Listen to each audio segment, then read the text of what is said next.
Hey guys, good evening. I hope you're having a wonderful day. So this is me, Siva Prasad, back again with this series on NCERT Science and Technology textbook. As you know, we are doing all these concepts right from the basics, and if you have watched the previous two videos that I have made on YouTube, so that was on NCERT Part 1, which was basically a coverage of NCERT Class 6th textbook. So if you have not watched that, I would highly encourage you to watch the same, as a significant number of questions are trying to test the basics, trying to test your conceptual understanding of various topics that we are going to cover. So today we will start with class 7 NCERT without further much ado. Today I will be discussing about thermodynamics, right? We will be talking about heat, and this is going to help you understand a lot of concepts which we will be covering not just in our science and technology but also in geography. For example, we will be trying to understand, you might have always heard that wind moves from high pressure to low pressure. What is the cause behind that, right? You might have heard that high temperature results in low pressure. What is the cause behind that? How do monsoons work, right? What is the mechanism behind Indian monsoons? What is this land breeze, sea breeze? These are concepts you will hear in geography, but you will be understanding the mechanism over in science and technology. All right. So today we'll be talking about thermodynamics, that is basically a study on heat. As you know, very simple concept you might have heard. Heat flows from warmer body to a colder body. Imagine extreme in Delhi, etc. The temperatures become extremely low. So suddenly, when I come inside the house, I'm extremely cold. So what do? You rub your hands together, or you try to catch hold of some other person whose hands are very warm, right? What are we trying to do? We are trying to get a little bit warmth from them. Why? Because heat flows from a warmer body to a colder body, right? This body, let's say it's at 70 degrees centigrade. There is another body, this is at, let's say, 20 degrees centigrade. So if I connect them, you will see that heat, it will flow from warmer body to the colder body. How long will this process keep on taking place? This process of transfer of heat from a warm body, from a hot body to colder body, it will keep on occurring until both of them are at equilibrium temperature. Let us assume that both of them, body A by losing heat and body B by gaining heat, both of them, let's say, come up with this 45 degrees centigrade, right? When both of them are at equilibrium temperatures, when both the temperatures are equal, this flow of heat, it stops. Heat has nowhere to go. Why? Because both the bodies are at same temperature. Alright? So this heat flow, it will occur as long as they are at different temperatures. When the temperatures are in equilibrium, when they are at the same temperatures, this flow of heat will stop. Alright? And you might have heard this thermometer, it is used for measuring temperature. Alright? Let us talk further about the transfer of heat. As I told you, heat gets transferred from a hot body, from a warmer body to a colder body. There are various ways in which heat can get transferred, right? There are various processes by which heat can get transferred. So for example, over here, I told you there is a physical contact between body A and body B. Alright, let me draw them like this. This is body A, this is body B, right? Here there is a physical contact between both the bodies, right? So this is how heat is getting transferred in this case.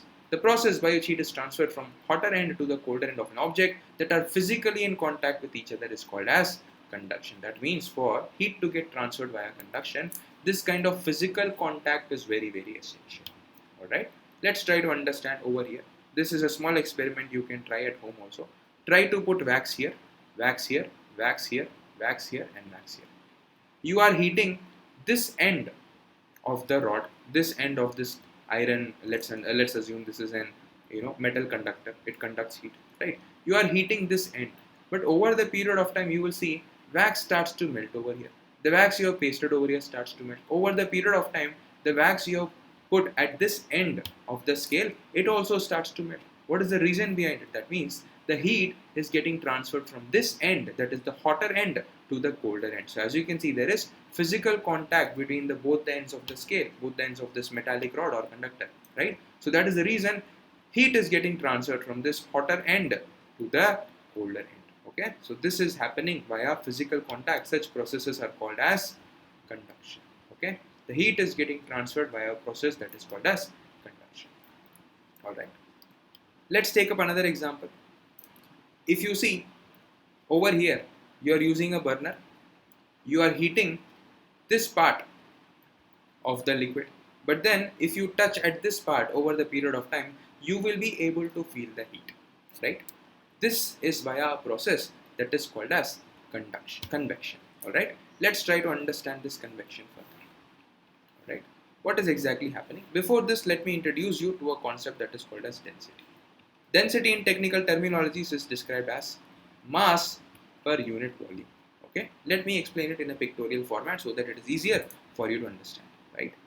So, how densely is something packed? Let's take one example. This is one box. Let's take another box.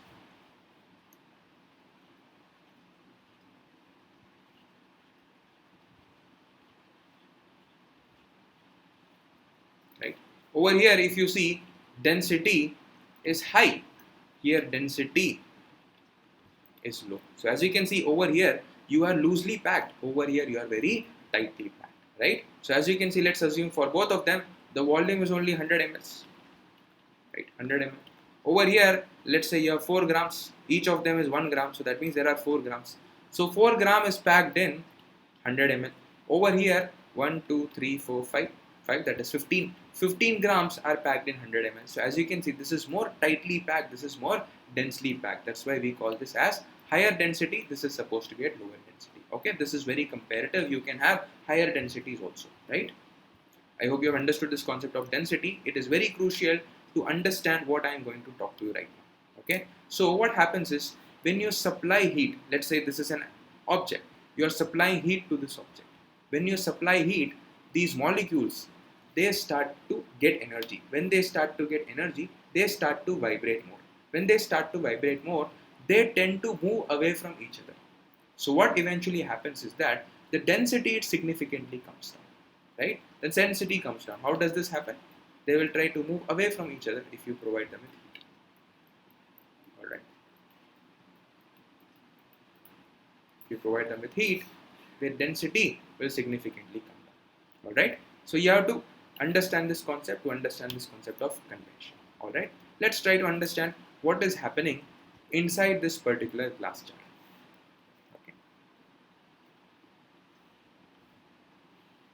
This is the glass jar and here you have the flame, right?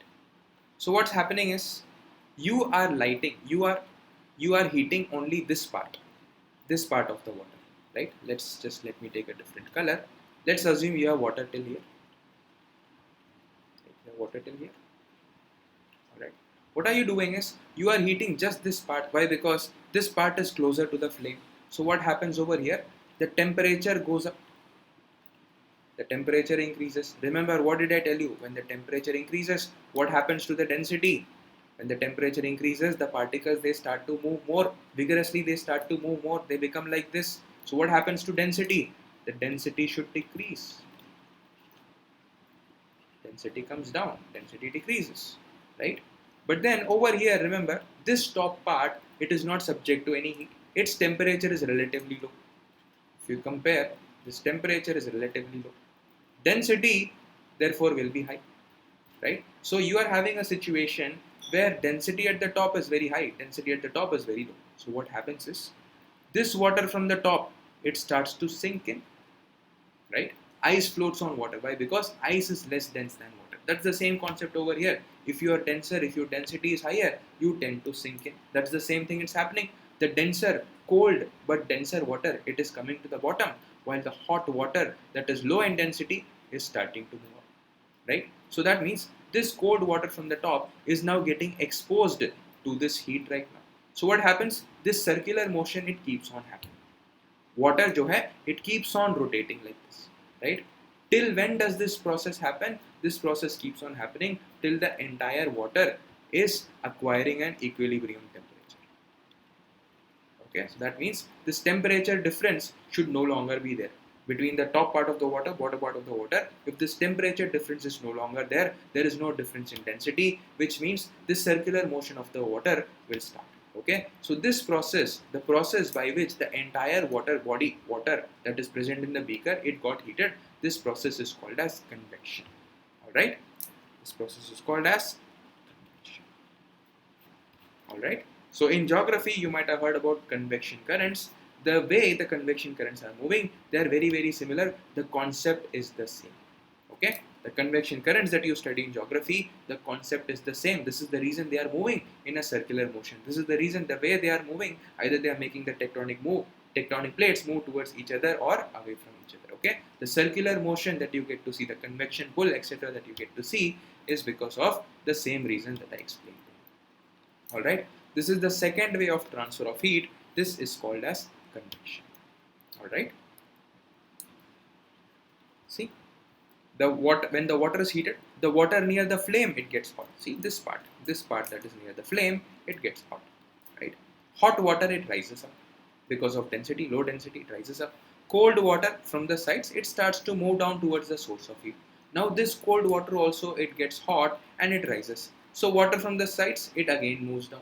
This process keeps on happening till the whole water gets heated to same temperature. This is another way of transfer of heat. This method of transfer of heat is called as convection.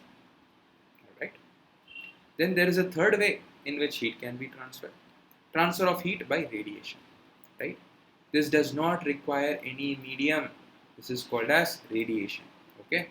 For example, sun is so far away from the earth, but still we are able to feel the heat of the sun. The sun's heat we are able to feel sitting over here. And remember, between sun and the earth, there is nothing that exists. What exists between sun and the earth is nothing but vacuum. Long time ago, scientists believed that there is a medium called as ether that exists between the sun and the earth. But over the period of time, we have proved, there is this Michelson-Morley experiment, through that they were able to prove that there is no such thing as ether. What exists between the sun and the earth is nothingness, it is vacuum, right? So the sun's heat is able to reach you over here, so many millions of miles away. How is this possible? This is possible because sun is radiating energy. Any hot body is supposed to emit radiations. Even I am emitting radiations. Even I have a temperature. I am emitting radiations. You are not able to see the radiations I am emitting because I am emitting in the infrared region, and our eyes cannot see emissions in the infrared range of frequency. Alright? So a hot body like sun, it is emitting its heat. How is it doing? Via radiations. Alright? Remember, for radiation, no medium is required. Alright? So these are the various ways in which heat can be transferred. One is via physical contact, that is through conduction. Another is via convection, and third is via radiation. Alright, so these are the three methods of transfer of heat. Let us try to move further and let's try to understand the concept of wind. Alright, in geography, you might have heard this very simple concept. You might have just maybe remembered it and never wondered. They might have said, when the temperature is high, the pressure is low. Right? Have you wondered why? Similarly, they might have taught you about hot air rises. Have you wondered why this happens? Right? Let's try to bring in the concept of density again. Remember what's happening? Just a second. If this is the earth, right? So this is the radiation of the sun. It is heating up the earth. The earth is emitting its own radiation. This is the source of heat for all of us. So the air that is present near the ground, it is getting heated up. Air that is present near the ground, it is getting heated up. Remember, what did I tell you? I told you that when your temperature increases, your density comes down. Your density is low. But air that is present above you, its density is high. Its density is very high. So therefore, what is happening? This air, which density is very high, it starts to sink in. While this air whose density is very low, it starts to rise up. Right? This is what is happening. So this is the reason we say hot air rises. This is the reason we say hot air rises. Alright? If hot air starts to rise and it goes away, what happens to the pressure in the region? The pressure should automatically decrease. This is the reason higher temperatures are associated with lower pressure. Alright? Just try to remember this. Higher temperatures are associated with lower pressure. Alright? So, let's try to understand wind. Wind is nothing but this air in motion. Air in motion is called as wind. There is an instrument we use that is used for measuring the speed of the wind. Such an instrument is called as anemometer. Okay, this measures the speed of the wind. Okay, let's try to understand one more concept. This is again something you can understand simply based on the concept of densities. Okay, so you have a weighing balance like this. All right, you have a weighing balance like this. So you have two paper bags like this, assume it. Right, both of them are equal weight, both of them are equal. I'm so sorry, it doesn't seem so equal in the picture I made, but let's assume, see, over here, both of them are equal. I start heating one. If I start heating this, what happens is hot air tends to rise. That is the reason this is going up. and this is coming down. Why? Because this is low in density, this is high in density. Alright, this is the same concept. This concept can be extrapolated and it can be understood how we use hot air balloons. I'm sure you might have seen hot air balloons, and if you're lucky enough, you might have even traveled in a hot air balloon. What happens in a hot air balloon? This is assuming hot air balloon. There is this burner over here. Alright, what happens is when we switch on this burner, what are we doing? We are providing heat. So that means the temperature of the air that is present inside the hot air balloon, it is going to go up. If the temperature is increasing, hot air is over here, that means what should happen to density? Density is represented with this symbol rho. What should happen to density? Density should come down. Density is high outside because the air is cold, temperature is low. Around this also temperature is low, air is cold, so therefore what happens? Hot air tends to rise up, so the hot air balloon, it starts to go up. As this cold air, which has higher density, starts to sink in. Alright, using simply the concept of densities, you can understand how we can reconstruct the mechanism of hot air balloon. Alright, people simply just remember hot air rises, cold air sinks in, but what is the reason behind that? We have to try to understand. Okay? So this helps you in answering analytical kind of questions in your prelims examination. Alright, using the same concept you can extrapolate. I remember when I was writing the mains in 2017 in General Studies paper 1, there was a question about the halocline cycle, about the salt cycle, how the salinity, it results in circulation in the ocean, right? Using the same concept of densities, you can reconstruct an answer and write it. You can try to do it on your own without looking at your geography books. You can take this down as homework. Alright, using just simply the concept of density I explained to you today, you can try to reconstruct the entire mechanism. Alright, okay. I was telling you about wind. Wind is nothing but air in motion. Alright, air is moving from one area to the other. This air in motion is called as wind. Okay. So, before I tell you about high pressure and low pressure, I just told you this concept where I told you that high temperature results in low pressure. I have not explained this to you. Let me explain this to you. Before that, we have to understand the concept of pressure. Alright, what is pressure? Pressure is nothing but column weight of air that is pressing down upon me. What does this mean? Let's try to understand. I am standing over here. Above me, till the end of the atmosphere, don't I have air above me? Isn't there a column of air above me? This air is present above my head. If I am keeping, let us say I am keeping a book on my head, I will be able to feel the weight of that book. Similarly, this air is above my head. This column weight of air is above my head. Don't you think I should be able to feel some sort of weight, pressure? If I put this phone on my head, I am able to feel the pressure of this phone. Similarly, above me, there is a column of air above my head. So I should be able to feel the weight. That weight that I am feeling is what is called as pressure. Alright? So what happens if you go to mountain tops? I've climbed this mountain. Let's say I'm standing over here. What happens to the column of air? Let's say this is the end of the atmosphere. Right? After above atmosphere, you don't have any air, etc. This is the amount of air that is above my head. If you compare this amount of air and this amount of air, clearly the air above my head over here is lower, and clearly the air above here over my head is higher. So that means there is, let's say 100 kgs, just a random figure, 100 kgs of air. Here only there is, let's say 50 kgs of air. Clearly the pressure over here is less. The pressure over here is more. Right? So this is the reason as we go up, the pressure starts to decrease. Why? If you see, you only have less amount of air above your head. Here you have too much amount of air above your head. Too much amount of air above your head. Okay, so the column weight over here is higher, over here it is lower. So that is the reason when you go up, the pressure starts to decrease. Similarly, when you go down, let's say you are going underground, you are swimming deep underwater. So what happens? This much amount of air is above your head, so automatically you start to increase, you start to feel higher pressures. Okay? So this is what. So that's what is the concept of air pressure. Air pressure means it is basically the column weight of air that is pressing down upon us. Okay, I'm standing over here. There is a air mass that is present above me. There is an entire column of air that is above my head. Alright, it is pressing down on me. That is what is called as pressure. So as I go up, the pressure decreases. As I come down, the pressure it increases. Alright, in simple language and with simple pictures, I'm trying to explain these concepts to you. Alright, so there is no point of remembering them. Ratta lagana nahi chahiye. The zamana, The age of where people used to do rote learning, used to remember stuff and vomit it out in the examination, it is gone right now. You can look at the prelims examination, you can look at the mains examination. They are becoming more and more and more analytical.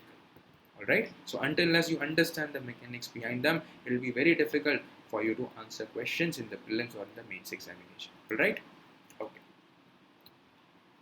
Let's talk about high pressure and low pressure. What happens, remember, as I told you, let's say this place, sun is shining, so automatically the temperature is very high. If the temperature is very high, what happens? The air gets hot, so you have warm air. I just explained to you how warm air starts to rise. If all the warm air is starting to rise and it is starting to go away, tell me what should happen to the pressure in that particular place?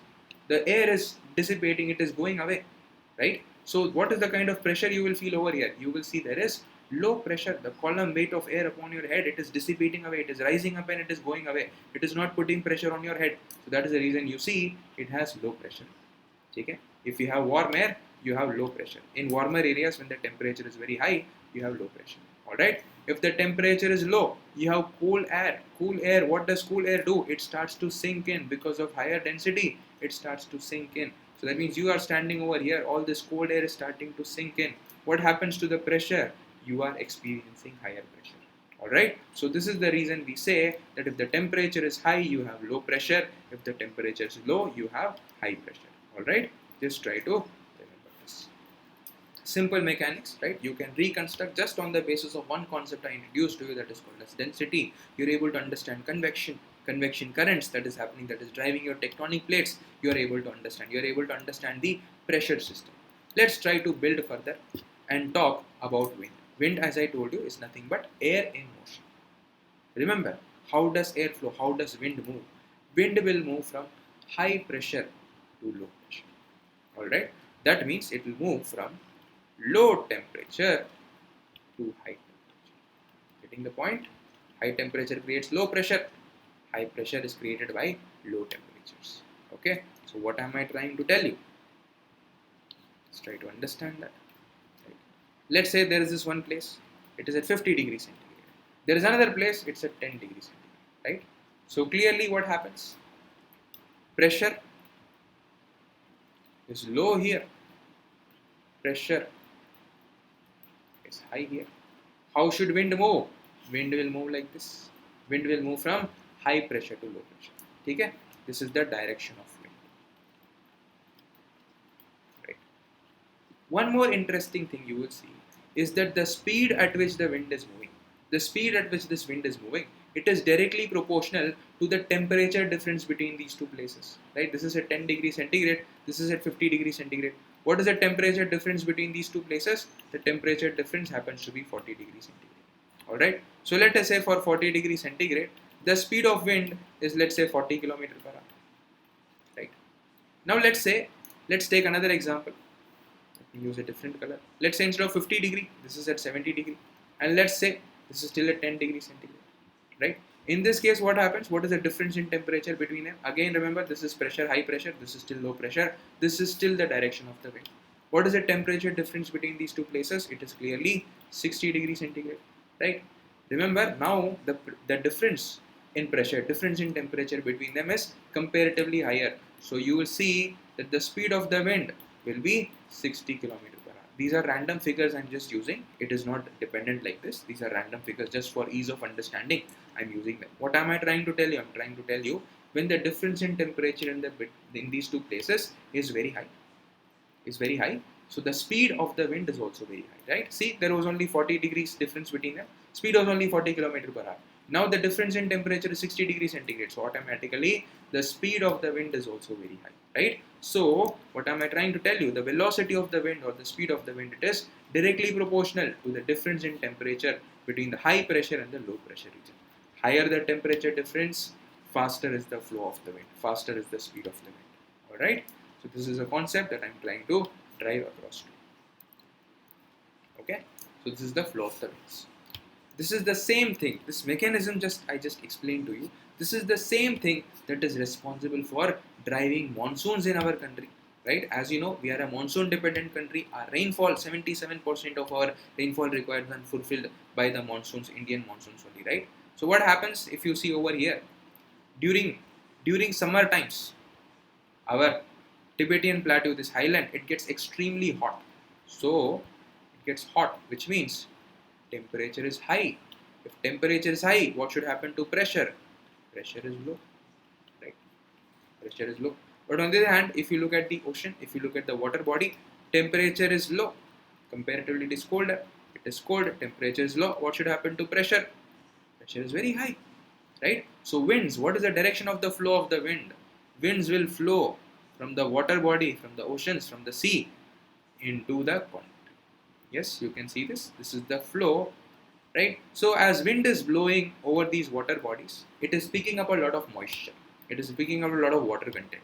And as soon as it is reaching the country, it is shedding all this moisture, it is shedding all this water that it has. So this is what we receive as monsoon rainfall.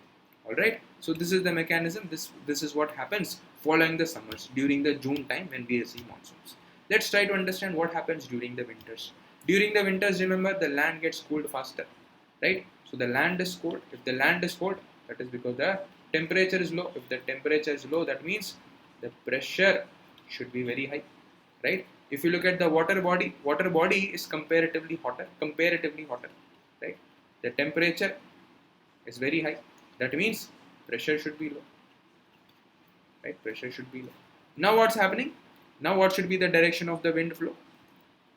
It should move from the land to the sea. That means it should move from this colder region to hotter region. It should move like this, right? It should move like this.